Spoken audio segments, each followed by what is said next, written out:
우리 많은 사람들은 오른손 잡입니다. 그래서 또 오른발을 잡습니다.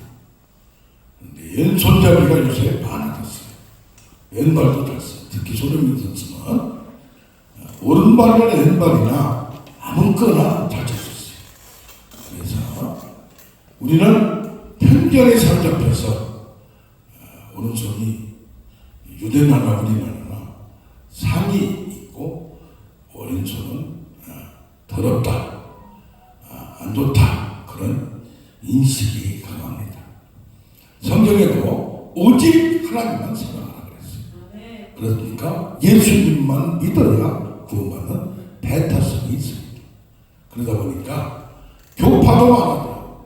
진리 문제에 있어서 하다가 어느 한 부분을 주장하다 보니까 그러다 보니까 문제는 뭐냐? 연합이 안 되는 경우가 있어요. 그래서 오늘 우리 본문을 보고 포용의 은혜 어디까지 어떻게 포용해야 되고 하나 되어야 되는가, 연합되어야 되는가를 한번 우리 살펴보기를 원합니다. 여기 보면 다윗 왕이 지금 자기 아들 압살롬이가 쿠데타를 일으켰어요. 그래서 피난을 가야 돼요. 피난을 가는 상황 속에 바르실레라는 80세 되는 노인이 부자예요. 그런데 다윗이 마음도 정말 씁쓸하고 피난가는 언제 돌아올까? 아니 이것을 끝날까? 그것도 자식한테 그런 참 착잡한 마음에 가고 있을 때 바르실레가 먹을 걸 잔뜩 싸고 유지가 많은 사람이 아는데 와서 위로를 하는 거예요. 같이 있는 사람들을 북돋아 주는 거예요. 왜냐? 새로운 왕한테 잘못 보이면 어떻습니까? 정치적인 사건으로, 정치적으로, 경제적으로 옛날 같으면 세고 조사하고 그룹 해체까지 가문이 멸족될 수 있는 말 한마디만 하면 그 상황 속에서도 바르실레는 자기가 옛날에 은혜를 입었는지 어쩐지는 모르지만 무슨 관계 때문에 그런지는 모르지만 이렇게 최선을 쓰러져가는 다윗을 이것을 용기를 주는 사람이 되었습니다. 자, 그런데 지금 어떻습니까? 다윗이 돌아와요. 반공을 해요. 압살롬이 죽어버렸어요. 그럴 때 바르실레가 다시 와서 왕께 참 고생하셨습니다. 인사를 합니다. 그러니까 누가? 다윗 왕이 정말 그때 고마웠어. 힘든 상황에서 나를 우리 사람들을 위해서 용기를 가졌어. 우리 같이 도성으로 가서 예루살렘 가서 내가 당신 죽을 때까지 보살핀다 하니까 이게 제 나이가 80인데 무엇을 바라니까 제가 함께한 것은 그저 마음으로 그냥 한 거지 뭘 바라고 하는 게 아니라 정말 멋있잖아요. 뭐 조금 해놓고 그냥 정권만 바뀌면 흔들려고 하는데 이런 상황을 보면서 제발 제 아들이나 좀 제가 죽은다면라도 살펴주십시오라는 말을 합니다. 어떤 상황 속에서 문제가 생길 때 많은 사람은 도망을 갈 수 있어요. 그런데 여기 사무엘 하에도 15장에 쭉 보면 가드 사람 이때한테 너 돌아가라 그래요. 근데 그 사람 눈이 아니라 이 블레셋 사람들이에요. 블레셋 사람들도 피난 가는 누구에게? 다윗을 쫓아오는 거예요. 동행하는 거예요. 자, 이 사람들은 어떤 사람입니까? 저 사무엘상 22장에 보면 아둘람굴에서 피난 당했을 때 환난당한 자, 빚진 자, 원통한 자가 400명이 모여왔어요. 주로 유대민족이지만 또 거기 뭐가 있나? 아기스란 그 블레셋 나라에서 도망가고 미친 척하고 살기 때문에 거기서도 뭐 니편 내편 할 것 없이 같은 처지에 있는 사람이 와서 이렇게 싸웠던 나중에는 다윗왕을 왕까지 모셨던 이 사람들이 지금 다윗이 힘들 때 동참하는 걸 봅니다. 의리가 있으면 봅니다. 이들이 사무엘상 30장을 보면 잘 용기를 가지고 하다가 자기 가족들이 아말렉 군단한테 쫓겨가 포로로 갈 때 이때는 열받아 버렸어요. 왜? 처자 처자식이 없어져 버리니까 다윗에게 조수아가 처자식도 없어서 돌로 쳐서 다윗을 죽이려고까지 했어요. 이 사람들은 어쩔 수가 없어요. 자기가 다급하면. 이것이 인간의 한계고 또 그런 자기를 지킬 수밖에 없는 이해가 갑니다. 그런데 오늘 또 사무엘하 23장 13절 이후에 쭉 보면 아둘람 굴에 있을 때에 뭐였어요? 다윗이 얘기했어요. 저 베들레헴 성전에서 거기에서 성에서 내가 어릴 때 우물을 먹고 살았는데 그 우물을 내가 먹었으면 좋겠다. 그러니까 세 용사가 죽음을 무릅쓰고 가가지고 물을 떠온 거예요. 그 블레셋 사람들이 그걸 지키고 있고 점령하고 있는데 살짝 봤어. 그러니까 다윗이 내가 이런 생명의 핏값으로 지금 가져온 물을 어떻게 먹습니까? 그걸 먹지를 않습니다. 어떻게 보면 어려운 상황에 빠지면 우리는 힘들 수밖에 없었죠. 도망갈 수밖에 없고 찢어질 수밖에 없는데도 이 사람들은 국가를 불문하고 자기가 지금 블레셋하고 다윗 유다하고 대적 관계인데도 불구하고 인간 간에 맺어진 것을 영원히 지키려고 하는 그걸 봅니다. 이것을 시편의 57편 7편에 내 마음이 확장되었으니 이 아둘람 굴에서 그때 겪었던 그걸 보고 시를 쓴 거예요. 시편 142편 3절에도 내 영이 내 속에서 상할 때 속상할 때에도 주께서 내 길을 예비하셨나이다. 굴에서 아둘람 굴에서 피난당할 때에도 이렇게 살아남아서 이런 돕는 사람을 붙여서 했던 다윗을 봅니다. 인생의 동역자가 있습니다. 사역의 동역자가 있습니다. 모세와 여호수아, 엘리야와 엘리사, 바울과 디모데. 그래서 바울은 디모데를 나의 동역자라고 얘기를 했어요. 그런데 바울의 사역에서도 나의 동역자라고 지칭한 사람이 그게 바로 누구냐? 브리스가와 아굴라이. 4번이나 강조돼요. 로마서 16장에 그 많은 사람들 쭉 있지만 평소에도 사역자들 있지만 돕는 사람들 있지만 나의 동역자로 한 사람이 2사람밖에 없어요. 뭡니까? 내 목숨을 위하여 자기 목까지 내놓고 다윗을 위해서 왜 하나님의 사명이라는 걸 알았기 때문에 바울이 하나님의 사명을 하여 목숨 바치고 가정까지 버리고 일한다는 걸 알았기 때문에 그들도 로마에서 추방당했을 때 고린도에서 바울을 만나고 평생 동안 다윗을 같이 장소를 따라다니면서 동행했던 걸 봅니다. 우리에게도 그런 사람들을 하나님은 붙여줄 줄로 믿습니다. 자, 이렇게 적극적으로 하는 파레토의 법칙이 있어요.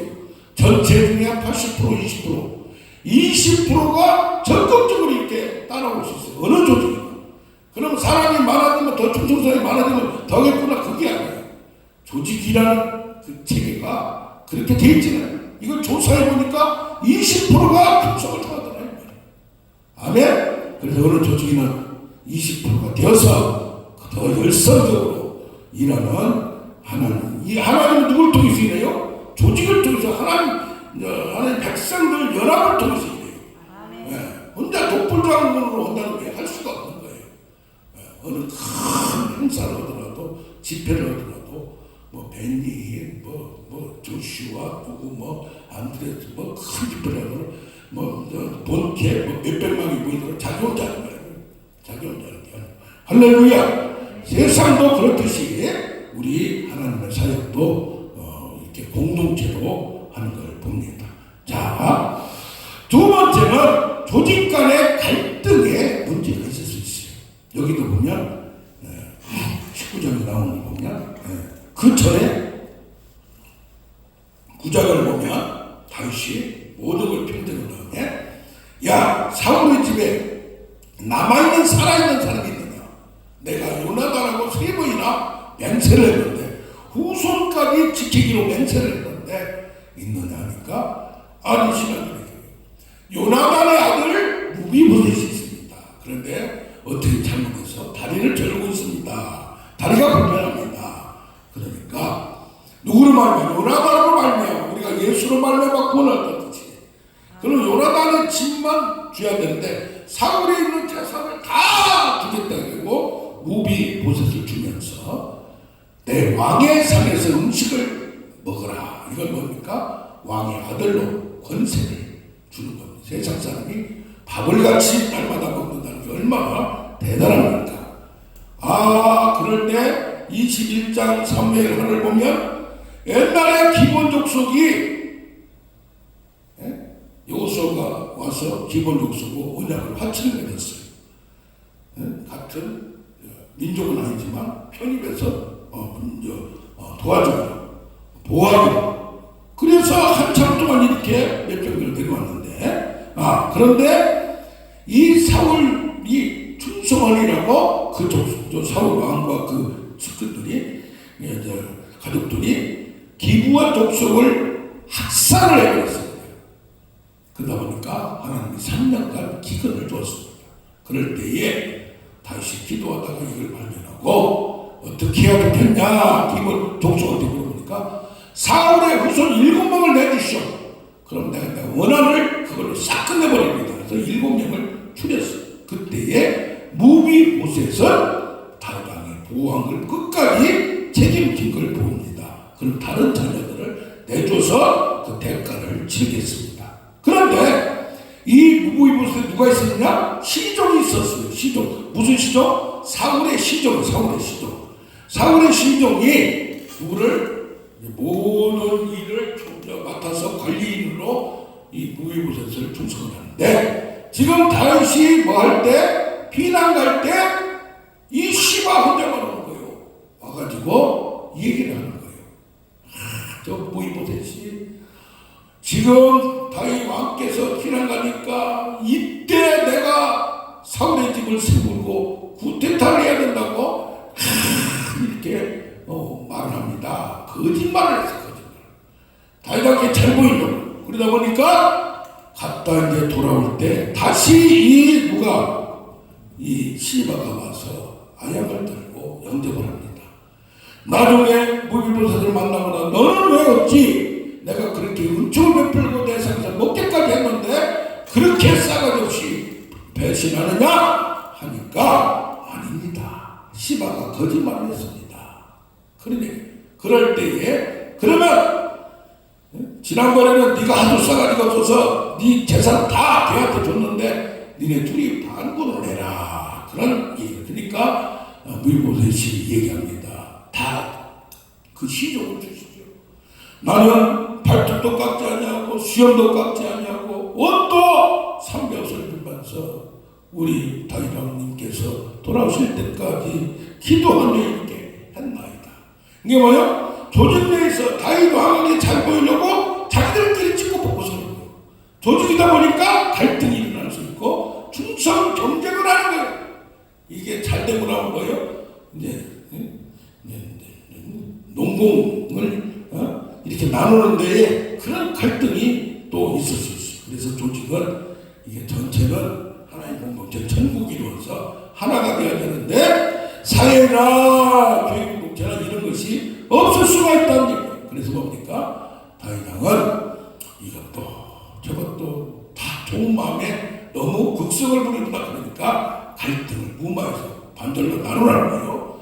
너도 잘한 거 있지만 잘못된 거 너도 그렇다. 그렇게 평가와 판결을 한 줄로 믿습니다. 그래서 우리는 내부에서도 서로 포용하면서 사랑하면서 나가는 우리가 되어야 될 줄 믿습니다. 어떤 경우에는 내부를 흔들어가지고 그냥 중간에서 맨날 보면 부목사하다가 부사역자하다가 끌고 바로 옆에서 개척하는 경우가 있어요. 사회에서도 이렇게 하는데 교회에서 그러면 되겠냐? 자, 세 번째는 어떤 거냐? 어떤 경우냐? 지금 오늘 본문으로 택한 시므이라는 사람입니다. 이 시므이는 사울의 친족이에요. 베냐민 족속이에요. 거기서 권력을 누리다가 사울 왕과 아들이 죽은 다음에 다윗 왕으로 가니까 권력을 맛본 사람이 뺏기니까 어떻습니까? 우리 지역만 그대로 그래요. 권력층에 있는 사람은 한두 명 통하면 청와대로 전화 금방 돼버려요. 그러다 그걸 뺏기고 나면 이게 이제 서로 경쟁이 되고 이제 그러니까 이 시므이 다윗이 피난을 갈 때 자기 아들한테 쫓겨서 갈 때 너 잘했다. 네가 네 왕을 배신하고 섬기는 척하다가 네가 도움받는다. 대가를 받았구나. 잘한다. 잘해. 박수를 치면서 네가 그렇게 부린 시를 네가 그런 거야. 그것도 네 아들한테 그러잖아. 그러면서 막 저주를 합니다. 그럴 때에 아비새 장군이 저거 대탄 쳐버릴까 이러니까 다 감도라. 저렇게 조선을 듣게 한 것도 하나님은 허락한 거 아니냐. 내가 잘못한 거 내가 이렇게 도움을 받고 깨달으라고 한 거니까 하나님의 적을 처음으로 혹시 나의 인격을 나의 생각을 보시고 이 모든 환난을 피하게 할까 원하노라 하면서 그런데 이제 뭐요? 자기 이제 압살롬이 죽고 돌아오니까 이것들은 뭐요? 눈치도 빨라요. 이제 유대 사람들이 딱 누가 다윗이 유다 족속이 딱 맞으러 이제 영접하러 중간에서 가니까 거기 낀 거예요. 또 시바 종이 시종이 낄 때도 끼고 이런 사람들 뭐라 그래? 약삭 빠른 사람이다. 출삭거리는 사람이다. 그러니까 뭐요? 이걸 잘 비비는 거야. 이 사람한테도 잘 비비고 권력이 떨어졌다면 그 닥치고 이쪽으로 잘 비웠다가 저쪽이 떨어지면 이쪽으로 비비고 세상에도 보면요 이런 사람들이 잘 될 수가 있어. 그런데 결말이 안 좋아요. 일이 돌고 돌다가 팽당하는 경우가 있는 거예요. 왜? 이게 욕심이 있어서 언제 상황 따라 시에 따라가 언제는 어디 바뀔 수 있고 내 주 왕을 영접하나이다 그러고 있어요. 자, 이걸 보면 근데 뭡니까? 이 아비새 장군이 지난번에 그냥 죽였어야 되는데 저거 그냥 우직한 아비새 장군을 그냥 저걸 가만둡니까 하니까 이 다윗이 오늘 내가 이스라엘 왕으로 다시 환구한 것을 어찌 내가 알지 못하리요. 내가 어찌 사람을 죽이 좋은 날에 화를 시켜야 되는데 지금 베냐민 족속과 다윗 족속과 또 아들 편과 내 편 자꾸 가르다가 말이 없는 거예요. 이게 내 아들은 내 편 들어요. 내 아버지는 내 편 들어요. 내 남편은 내 편 들어요. 내 부인은 내 편 들어요. 그거 사람 가르다 보면 그런 사람들이 있어요. 이 아직 육에 속한 사람, 권력에 속한 욕심에 속한 사람은 이양 애착 관계가 있어요. 애착 관계. 가족 간에도 가족 애착증이 있어요. 이게 병이요. 병인지 모르는 거야. 그래야 안심한 거야. 예수를 믿어도 하나님만 보고 나가면 우리가 되길 원합니다. 아멘. 인간에 취하다 보면 인간적인 열심으로 하다 보면 이건 하나님도 빌립보서에 나오잖아요. 인간은 시비와 다투고 열심히 할 수가 있어요. 그런데 이것은 문제가 많은 거예요. 그래서 어떻게 해야 돼요? 다름과 틀림을 우리는 인정을 해야 돼요. 우리는 하나님을 위해서 일하는 거지 누구 인간 편에서는 일 안 해요. 그러나 하나님이 붙여졌다면 그럼 뭐요? 저 사람 100% 볼 수가 없어요. 다 부족해요. 차이도 하나 뚫고 들어가서 보면 하나씩 해체를 하고 해부를 하면 어떻게 해야 돼요? 허용하고 받아들이고 과거의 상처와 쓴뿌리 때문에 그런 거예요. 그럼 뭐요? 그걸 어루만져주면 서로 하나가 되는 거예요. 교정적으로 진보를 하는 거지 너 잘못했는데 무조건 넘어간 거예요. 버릇이 그거 습관화돼버려요. 그걸 고치기 위해서 뭐라고 그런 거지. 할렐루야. 그래서 이것을 우리가 교회도 마찬가지예요. 세상에도 마찬가지예요. 진보와 보수 지금 죽기 살기 싸움만 해요. 지난주 토요일에 보니까 광화문에서 한쪽은 진보 한쪽은 보수 싸우고 당끼리 싸우고 지역끼리 싸우고 이게 문제예요. 정치가 서로 화합할 때는 화합을 해야 되는데 이게 문제. 서로 그냥 전 정권 싸우고 교회도 이게 마찬가지입니다. 정치를 링컨이 남북전쟁, 남북분단, 지역감정을 잘 사는 사람 못 사는 사람 화합했듯이 한국도 그런 정치가 나와야 돼. 그런데 특히 양극화 대립화 현상이 있어요. 사회나 교회나 또 하나는 물질주의가 있어요. 대형 크게 만들면 그냥 장땡이 그 교회도 그냥 크게 만들면 그냥 장땡이 그러다 보니까 뭐예요? 교회 내에서도 어떤 문제, 성령의 은사 문제, 방언의 문제, 뭐 양극화가 그래가지고 파가 달라져요. 말씀파, 성령파, 또 그리스도파, 성령파. 이게 그렇죠. 어디까지 뭐 쓰러뜨리고 뭐 하면 이단이라고 그러고 너무 그걸 안 하면 또 뭐 사람이 없다고 그러고 아주 복잡해요. 어떻게 해야 돼요? 넓게 봐요. 아멘.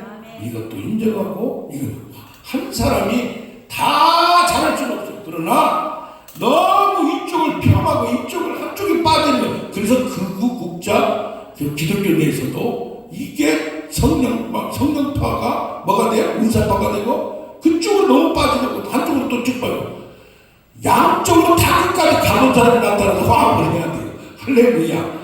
화합을 줄 아는 우리가 되길 원합니다. 그래서 이 부역의 문제가 사람의 문제만이 아니고 신학적인 사상의 문제 또 정치적인 문제 경제적인 모든 것까지 아우르는 오직 그리스도 안에서 통치를 받고 아멘 충만의 충만으로 이 편집증 이런 데 억압되지 않고 자유와 그리스도 안에서 주 안에서 해방을 누리는 우리가 되길 선포합니다. 아멘 아멘.